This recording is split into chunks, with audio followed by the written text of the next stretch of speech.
ତ ସାଙ୍ଗମାନେ ଆପଣମାନଙ୍କୁ ସ୍ୱାଗତ କରୁଛି ରବିବାର ଏକ ସକାଳକୁ। ତ ସାଙ୍ଗମାନେ ଆମେ ବାହାରି ପଡ଼ିଛୁ ମୁଖାର୍ଜୀ ପାର୍କକୁ।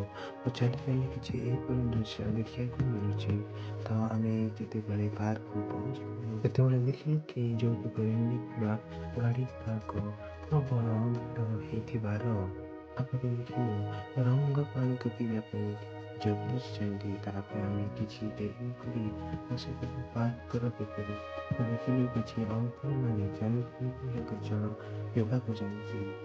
ଶେଷରେ ଆମେ ଯାଇ ସେମିତି ଗଲୁ ଏକ୍ସରସାଇଜ କରିବା ପାଇଁ। ତ କାନରେ ଦିଟା ଇୟରବଡ୍ ଖେଞ୍ଚି ଆମ୍ଭେମାନେ ଆରମ୍ଭ କରିଦେଲୁ ୱାର୍ମ ଅପ୍ ଏବଂ ତା ସହିତ ଆମେ କିଛି ଏକ୍ସରସାଇଜ ମଧ୍ୟ କରିବାକୁ ଲାଗି ପଡ଼ିଲୁ। ଶେଷରେ ସବୁ ଏକ୍ସରସାଇଜ ସାରି ଆମେ ବସିବା ବେଳେ ଦେଖିଲୁ ଏକ ରୋମାଞ୍ଚକର ଦୃଶ୍ୟ।